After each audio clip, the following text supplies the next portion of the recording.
Ladies and gentlemen, please welcome to James Cameron. I almost bailed on being a filmmaker. It's about sitting in that big dark room with all those other people you don't know, and something's going to come up on that screen that's going to take you somewhere. I'm the king of the world!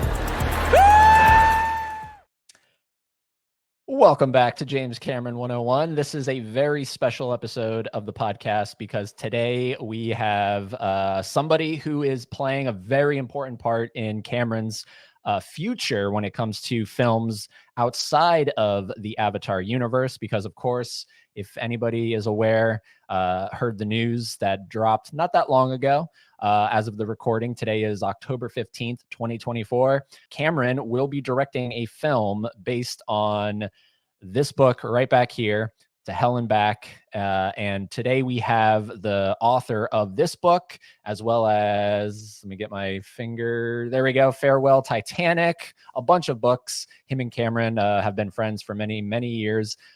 He also serves as according to Hell and Back, a scientific consultant on Avatar. So I am very excited to welcome to the podcast, Mr. Charles Pellegrino. Good evening. Good to meet you. First and foremost, how did Cameron come into your life? He was editing the film Titanic, and I received a call, and that was about May of '97.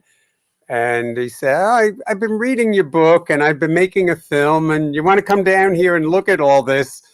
And I said, let me think about that for a moment. Yep. So that's how it all started. Wow. And I met him, and very early on, I was realizing this guy wasn't just a guy who made movies. He was an engineer. He was into biology. He was into space science and designing that crazy landing system that was used on the Mars probe. And so another polymath, we had all those very same interests.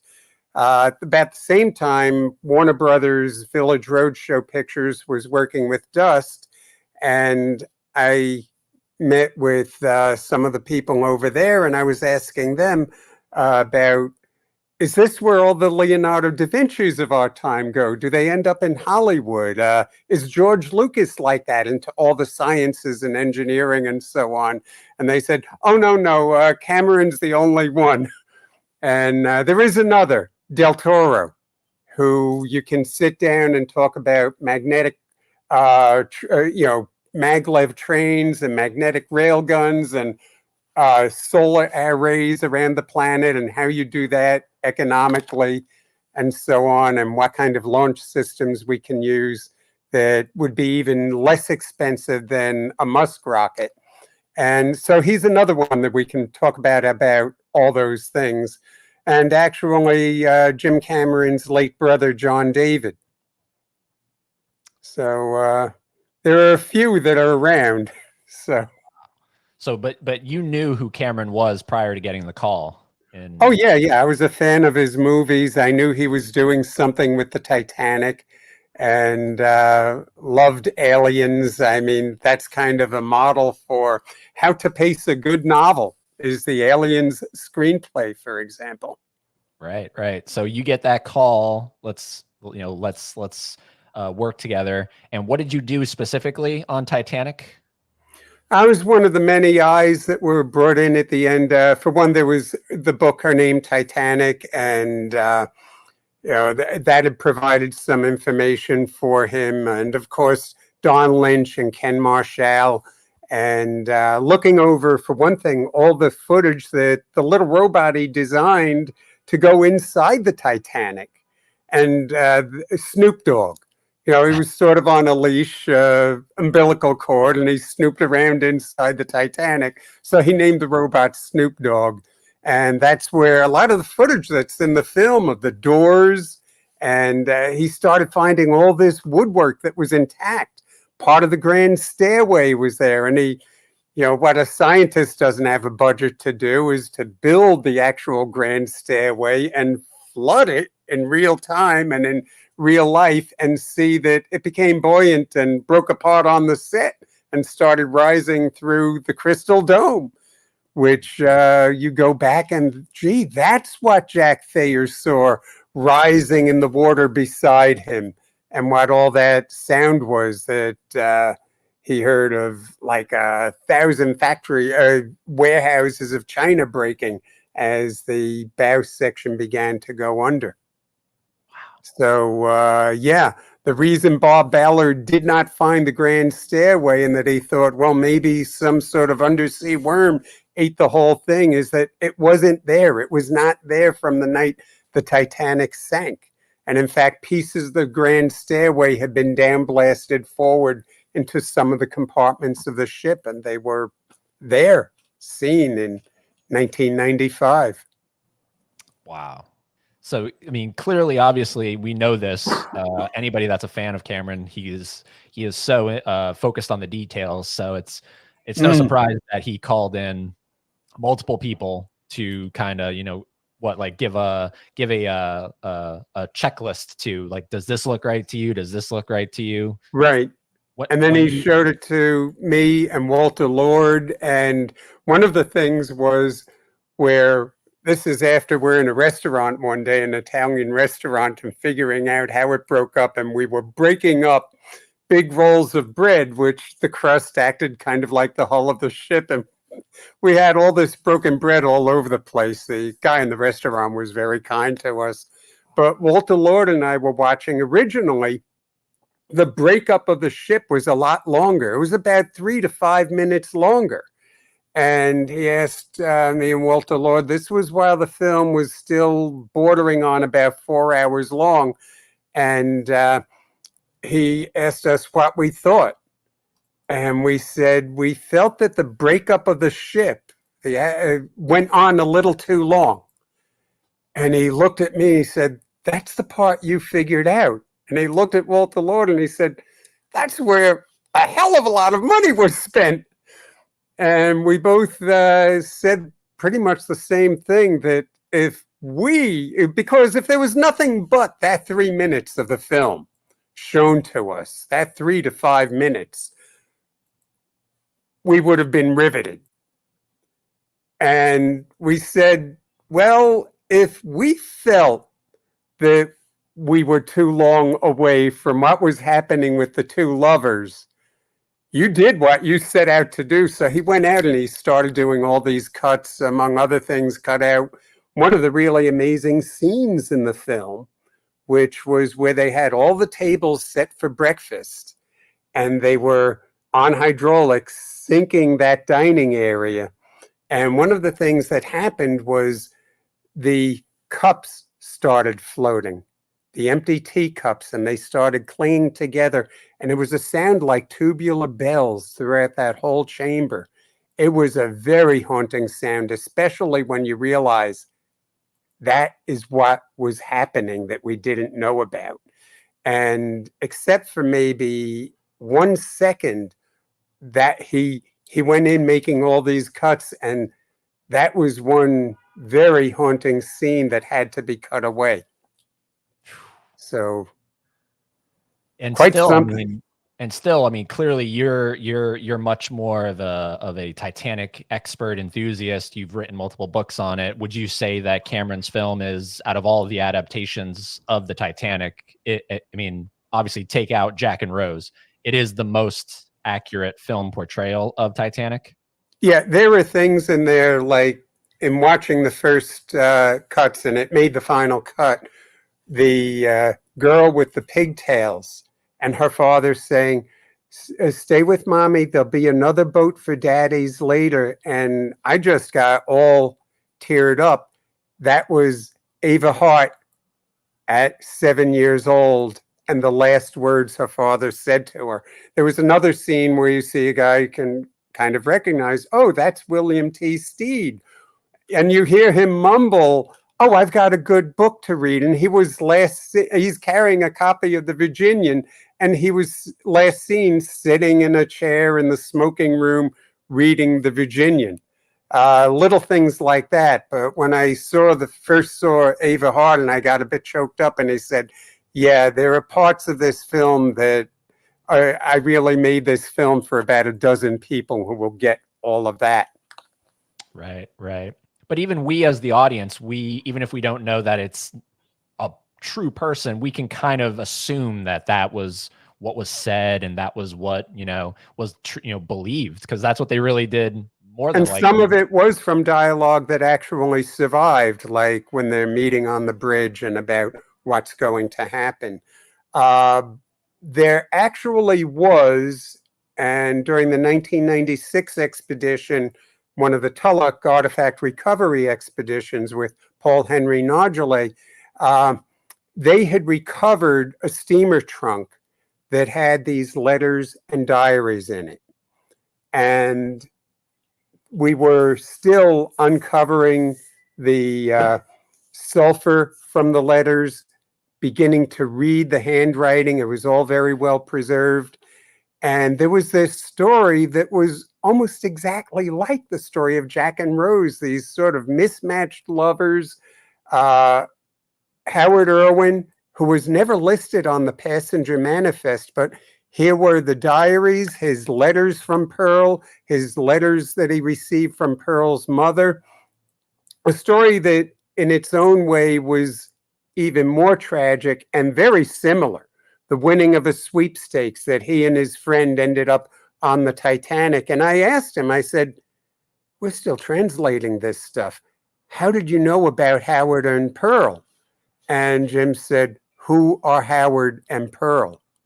And then I told him this story about the steamer trunk and the written music and everything. The guy was not an artist, he was a musician. And he did not know about it at all. Wow. And yet it was a very strangely parallel and very tragic story. Right, right.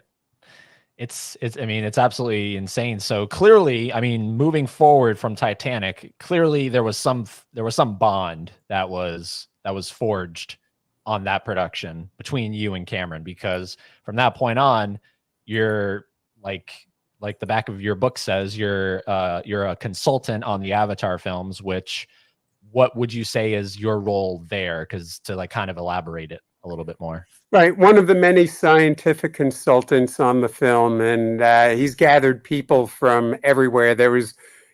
I'm very rarely silent. There was one woman, a botanist, who was telling me about the whole fungal interconnected system, chemical communication beneath the kauri trees that I had studied in New Zealand. And I would listen to her for an hour and a half and not say a word. I just didn't want to miss anything she had to say. And she's responsible for a lot of the rooting system and everything. Never knew that there was an analog to a nervous system in the roots of a forest and through all the fungi and everything that run through the bottom of a forest. So he had a lot of people like that together. And the Valkyrie rockets, of course, are something that Jim Powell and I had been designing at Brookhaven National Laboratory for years. And how do you get from here to another star at 92% the speed of light? Are there any absolute technological barriers? And there was one point where when Jim was animating, because the Valkyrie is an ultralight, you could be standing next to these coils of the engine and really not even see them. But for the movie, he had to make things a little larger, but he brought the coils in closer to the reaction zone. And I remember looking at it, well, it has to be for the film. And he sort of redesigned a few things, which sort of was prophetic in a way, because after George Zabrowski and I accidentally came up with the absolute limit of, let's call it subspace, space-time geometry, rather than 12-dimensional space-time geometry. And we began to see how, there may be a way, we can't quite figure it out yet, but that you can dump gamma rays from the engine into space-time itself. And there was a couple of years earlier, Jim had come up with what the engine would look like if you could do that. You could actually bring the coils in a lot closer, and now you can capture the pi mesons as they come off and get even more thrust. We'd have to do another whole show on that. I'll tell you, it sounds like it would. Well, But it seems like, even design of the Valkyrie, there's a lot of kind of intuitive, instinctive sense in what you're putting together. And he has that. He comes up with things intuitively. I watched him in a very short period of time, maybe about 3 months, get up to a PhD level on cephalopods, some of my favorite animals, and start asking questions when we were talking about how the octopus, for example, and its relatives, the cuttlefish, got up to this very high level of intelligence that we see today. And why maybe 300 million years ago they got up to that level and didn't go any farther. And Jim asked the question no marine biologist had ever asked.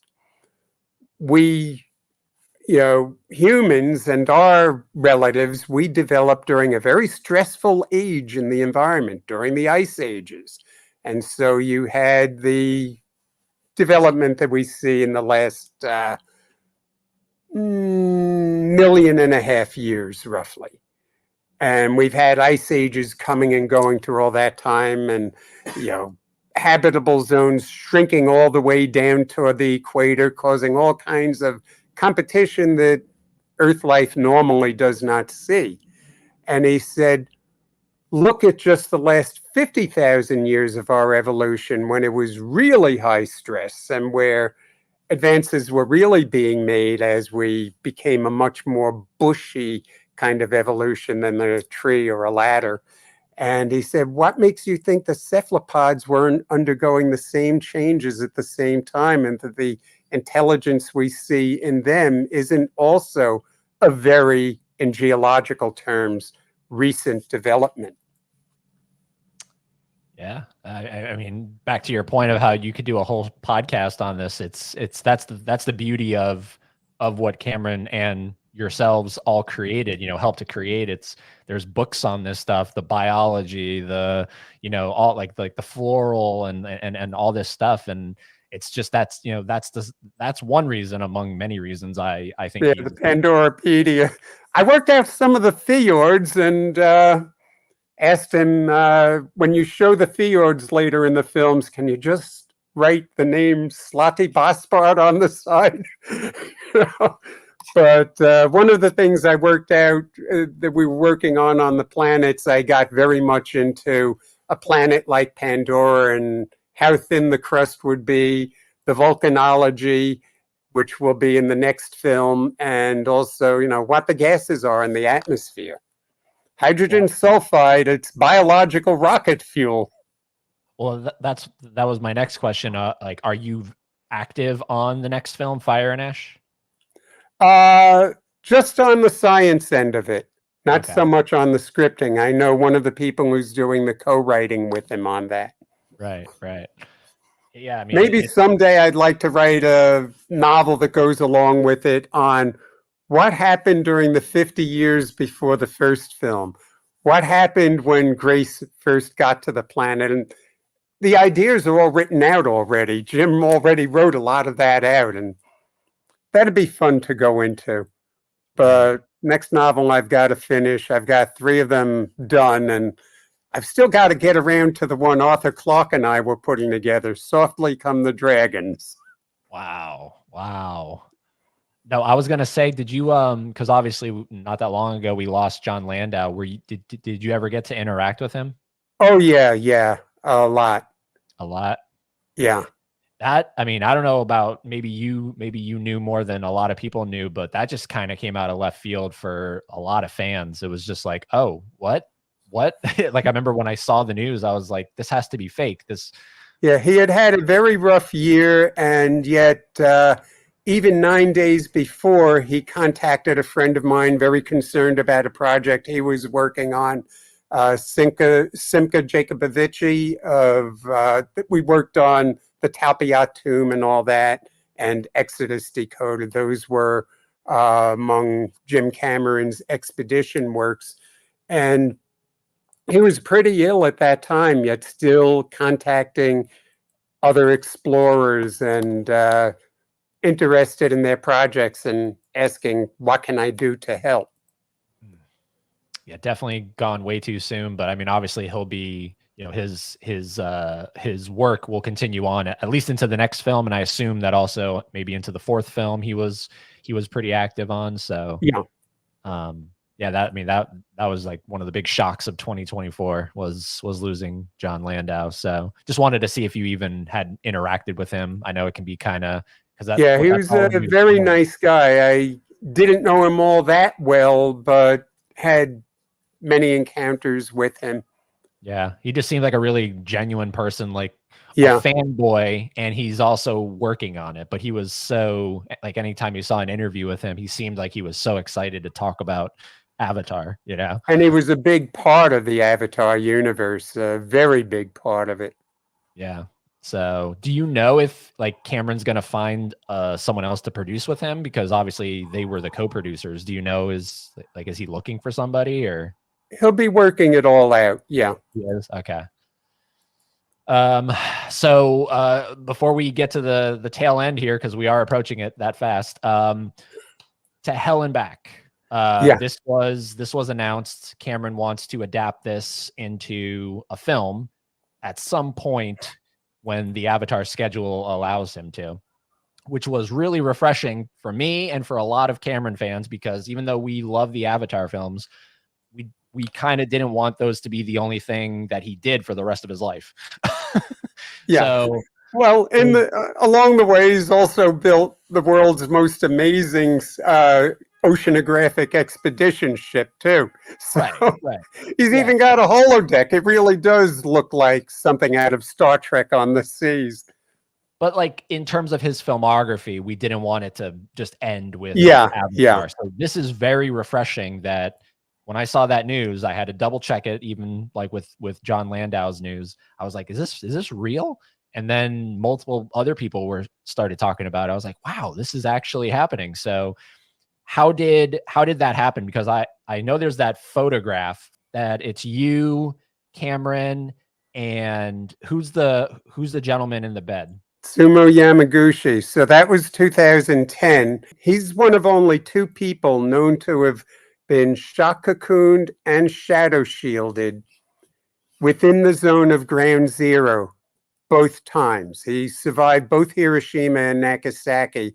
There were about 300 people who went on the first train out of Hiroshima. Most of them were employed by Mitsubishi.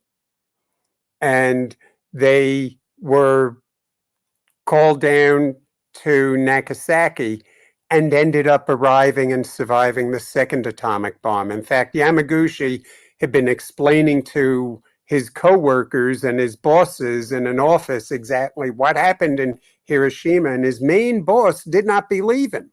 And he said, look, you've been injured on the head. One bomb couldn't have done everything you have described. And he had already warned them to open the windows wide so there'd be less flying glass if it happened again, and to get down to the floor out of the way of flying glass and such, and be away from just shade yourself from the flash. And his boss was not believing him, and then the flash of the Nagasaki bomb occurred.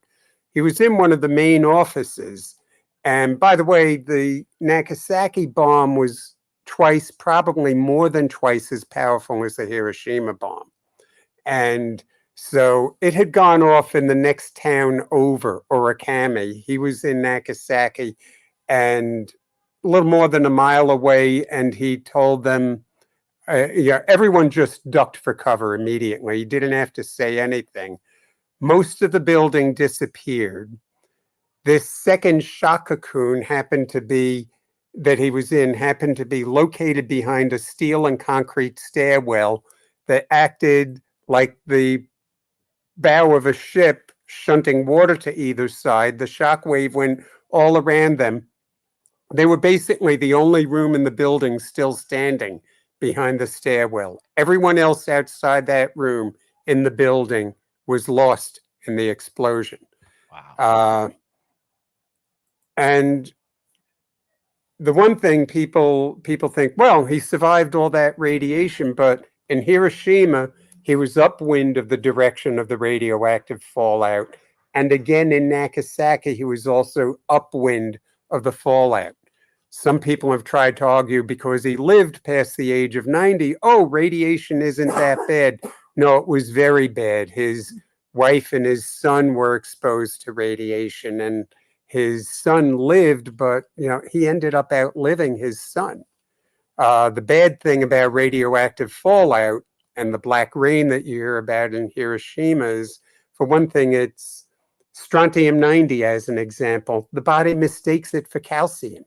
So it's there in mother's milk. And the thing about nuclear weapons is they almost specifically target growing children.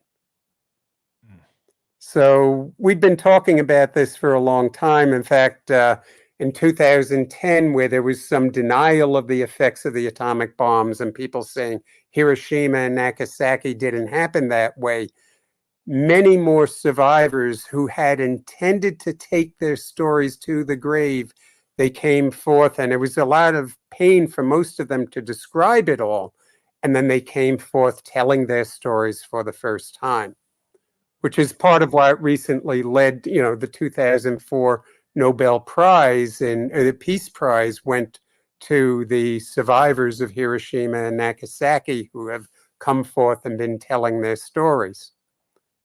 And of course, I've been very involved in that, and with Japan's main newspapers setting up the largest English language archive of survivor accounts. And naturally, there's a whole other book that's come out of it. And one of the strangest things, you would expect on a ship that people's lives are interrelated, that they all know each other or something. But here, people from two different cities, from different continents who were involved, their lives turned out to be, I've never encountered this before. Their lives are all interconnected before the bombings, and in ways you would not expect. It's something like Thornton Wilder's Bridge Over San Luis Rey novel, or the TV series Lost, where you saw how their lives were interconnected. Those were works of fiction. Somehow this is that for real, and the connections defy all probability curves. It's one of the strangest things I've ever encountered in my life. So did you just get a call from Cameron? He was like, "Hey, I want to do your book. I want to like your book. I want that to be a film." Is that like? Well, it's something that he was planning for more than 15 years. And it was something that now when you see what's happening in the world, it's as dangerous as it was in the 1980s. And there was a matter of a film, two films actually, The Day After and the British film Threads, that got through to Ronald Reagan and started changing his mind. And The Day After was based on things like the diary of Dr. Haichiya of Hiroshima and so on. So there were a lot of real incidents that were put into that fictional film that was very, very realistically done. And a film did lead to us eliminating nearly 50,000 nuclear weapons. And now, in the meantime, it's not even an election issue, as we are back again into nuclear proliferation. And if we end up with 100,000 nuclear weapons in the world again and missiles, if the odds are only 1 in 100,000 that something can go very wrong, someone can do something stupid, colossally stupid, like get into an argument with someone overseas about whether a hot dog is a sandwich or not. Who knows? Someone sees something on a radar, fires something off by mistake, and as Fred Astaire said in the movie On the Beach, and then the world went crazy. Well, if it's the odds of 1 in 100,000 and you have 100,000 weapons, it becomes a mathematical certainty. Just like when Thomas Andrews said the sinking of this ship is now, with these 5 compartments busted, it's a mathematical certainty that she's going down. So if you can reduce it in the world to, I'd be happy with at least only 3,000 atomic bombs in the whole world. The odds of blundering into a nuclear war become much less. And if we have to go into a nuclear war with our eyes wide open, I don't think we'll do it. And I think civilization will survive then. And it'd be a shame if we blew ourselves up. We're on the verge of being able to do so many wonderful things. I mean, within 100 years, venturing out to the stars at 92% the speed of light, which is great because on that ship, you're aging at only 1/3 the rate of stay-at-home observers on Earth, making a trip from here to Alpha Centauri only about as long as Darwin's needed to sail around from continent to continent, where we will be able to do all those wonderful things. And then medically, just think what we'll be able to do. Right.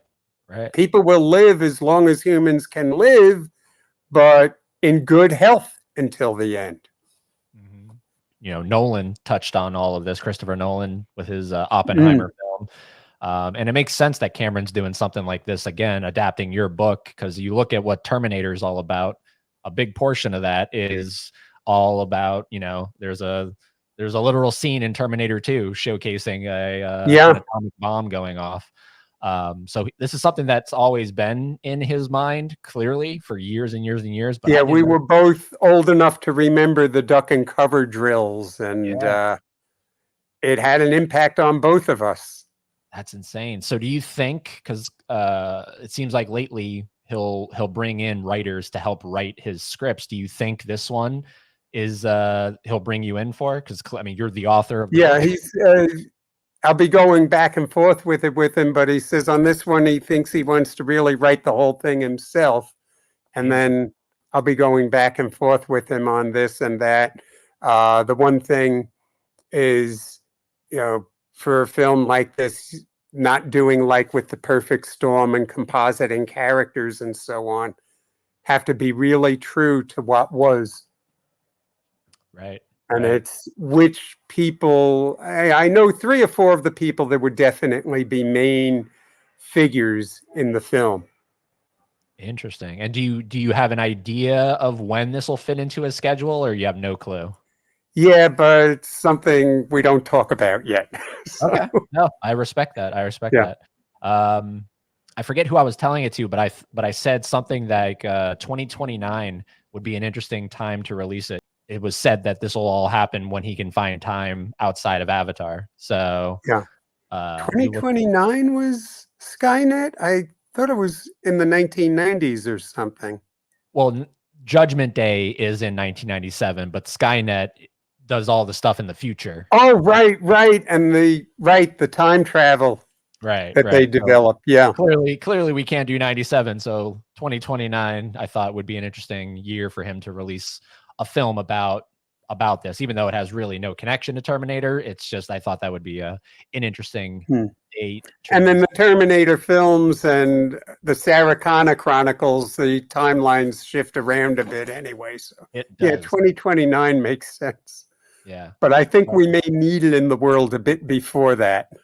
Interesting. Do you think Cameron was kind of pushed by Nolan with the Oppenheimer film, because that was such a cultural phenomenon, the Oppenheimer film? Yeah, and Nolan had said that in the film he doesn't, only obliquely do you have an idea of what happened in Hiroshima and Nagasaki, and he said he wants to leave that for someone else to do, and he knew Jim had that in mind. So wow.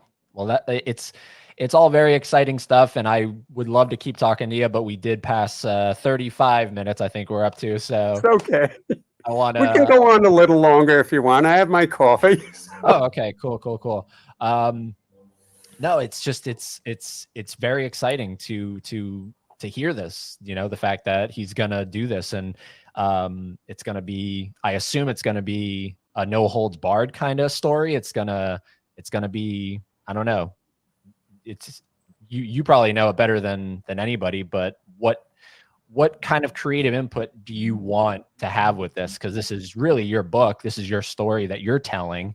So what kind of creative involvement do you want to Well, have? we know it's got to be about the people and what they went through. And it's, for me, it's been a never ending project. I mean, I was introduced to my first survivor when I was only about 17. A friend of mine, her father worked for the FBI. He knew a lot about explosives and volcanic eruptions, atomic bombs, and everything. Supposedly, he was an FBI accountant, but I think he was into a lot of stuff we didn't know. There was a terrorist bombing, and then he was away for a while. So I think that was sort of like his specialty. And he was the first person to tell me, there were people who survived both atomic bombs. And he introduced me to a doctor who had survived in Hiroshima. It's mentioned in the first book that his glasses were blown off of his face, and he got up and he was looking around and he saw his glasses on the floor, and they were mostly unbroken. So he put them on and realized he couldn't see. And then he took them off and he could see clearly, and put them on, couldn't see again, and said to me the greatest understatement I've ever heard to date. He said, "But I would not recommend nuclear detonations for corrective eye surgery." So, Yeah, so that was the 70s. It was roughly about 30 years after he survived it. Wow. Wow. What did you what did you think of Oppenheimer? Just like as an audience. I thought it was very good. I especially loved the last words in the movie about how, there had been the fear of it creating a chain reaction that went around the world. And as he's starting to see the escalation, the building of more atomic bombs, and he said, about, it did cause that chain reaction. It has already occurred.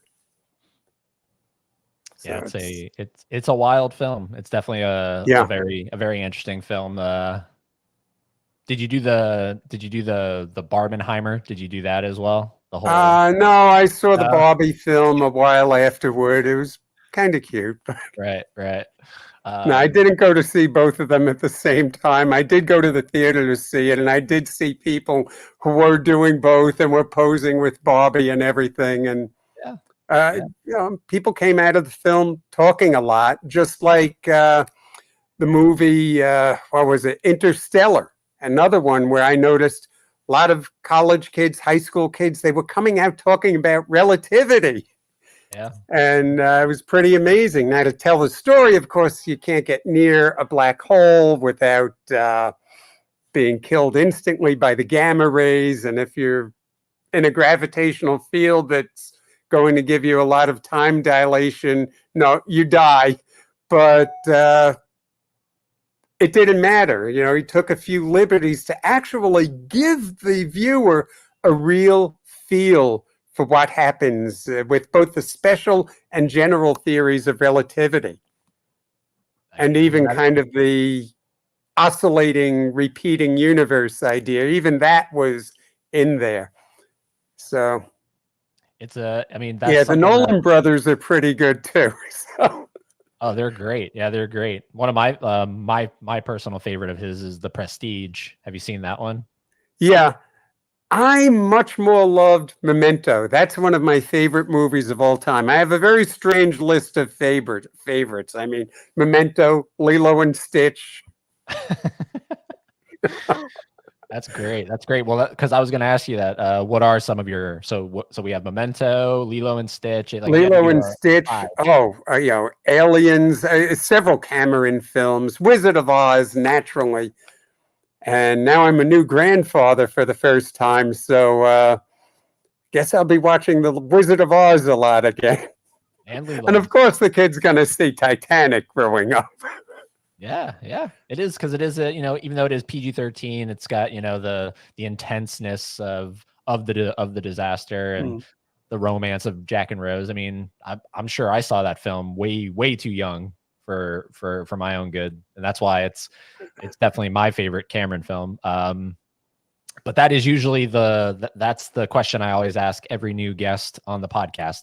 Putting aside your connection to those films, what is your number one favorite Cameron film currently? Pick only one. Only one. Only one. Damn. Only one. For pacing, I think I might go with Aliens. Aliens. And I loved True Lies. They're all, I mean, he Yeah, hasn't made a bad movie. Yeah. How can you not Terminator 1, Terminator 2, Titanic, The Abyss, the director's cut? Outside of Piranha 2, he really hasn't made a bad film. And there's obviously even debate about whether he truly directed Piranha 2. But yeah, I don't think so. It was taken away from him. He had a terrible time. He was marooned in London.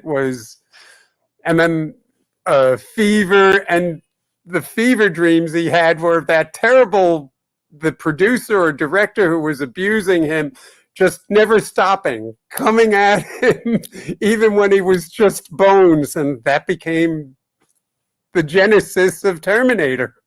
Yep. So, but no, look, it's very exciting stuff, and I knew I wanted to talk to you, just as briefly as it might have been, but I knew I wanted to talk to you because this is something that anybody who's a fan of Cameron, and there are a lot of James Cameron fans, want to, even just like these little bits of information about this, because we're all very excited for it. Obviously, Fire and Ash we're excited for next year, but again, it's that what does the future hold outside of Avatar? And do you think it's going to be called To Hell and Back? Because that would fall in line with, I don't know if you've ever noticed, all his films start with an A or a T.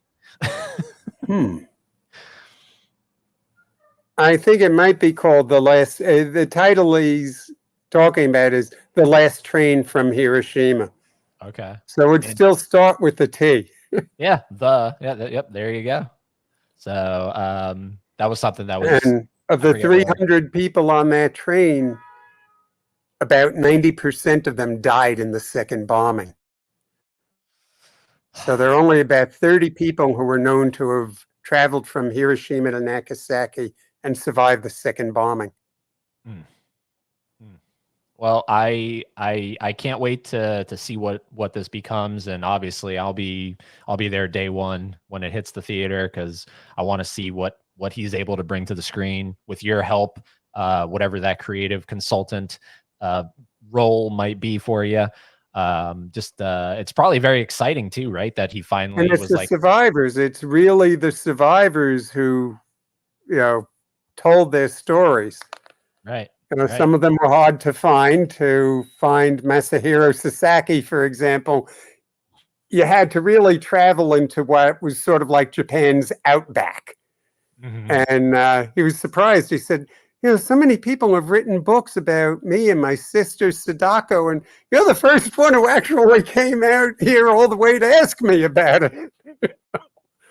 Well, clearly, I mean, you took it super duper seriously. So, and that'll hopefully be translated over into the film. But it had to be exciting, right? That he was like, I want to make this into let's adapt this into a film, because it's going to reach so many more people that way, right? The story's going to reach and actually that hopefully it will awaken people to how bad, I mean, the atomic bomb detonated in a city, it's worse than most people can even imagine. You hear about the shadow people who left shadows on walls. Only when you were very close to the detonation did that mean you were instantly disintegrated. It wasn't just a big flash and what most people think is instantaneous, painless non-existence. No, a mile away, you would have left a shadow on the wall or in the grass, where all the grass around your shadow was burned and this shadow of unburned grass is still there. You were burned completely on one side of your body. And at a distance of 1 mile, you would have been parboiled, your organs about 4 to 6 inches into your body, and you lived to walk away and die hours or even days later, depending on the amount of protection you had at the time. Most of those people who left shadows lived for a while and died in horrible pain. So it's not just instantaneous, you're gone. It's much, much worse than that. And these things cannot be used ever again for any reason whatsoever. And if one is used, it can go out of control. The world can go crazy. Well, earlier in the podcast, you said that you would be okay with 3,000.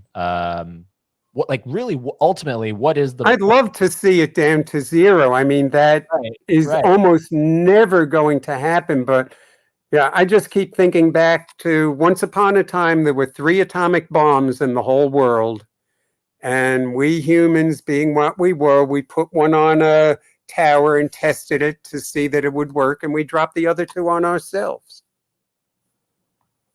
But I mean, clearly you're much more educated on this. What is the why even have 3,000? Why even have 1? Like, I truly politically, don't I think you'll never get it down to 0. It's, people being people. We do some pretty dumb things. Even though nerve gas is supposedly banned and landmines are banned, people are still making those things.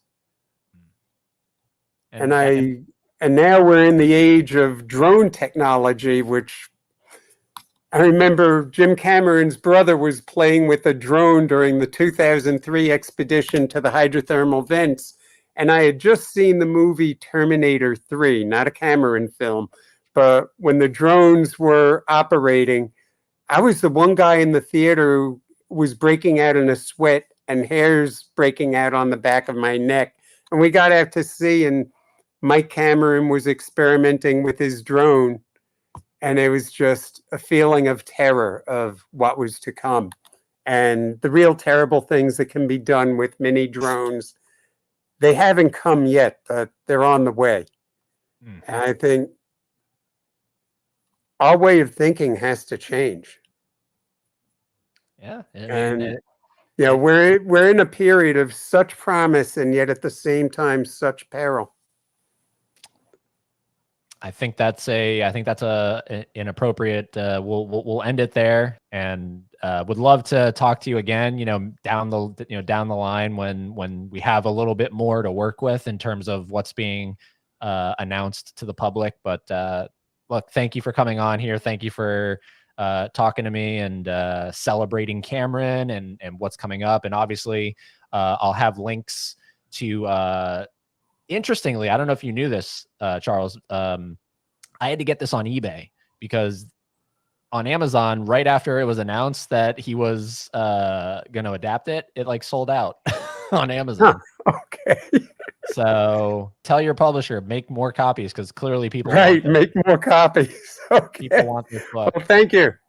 So thank you for coming on. I'll make sure I have all the links to any books that you might have had. I'll try to find links on, because most of them, right, they should be available on Amazon, right? Yeah. And I've heard, most of them are coming back into print. So, well, there we go. Perfect. So I'll try to have all those links down in the show notes if anyone is interested, wants to pick up a book. Obviously, this is the one that is being adapted.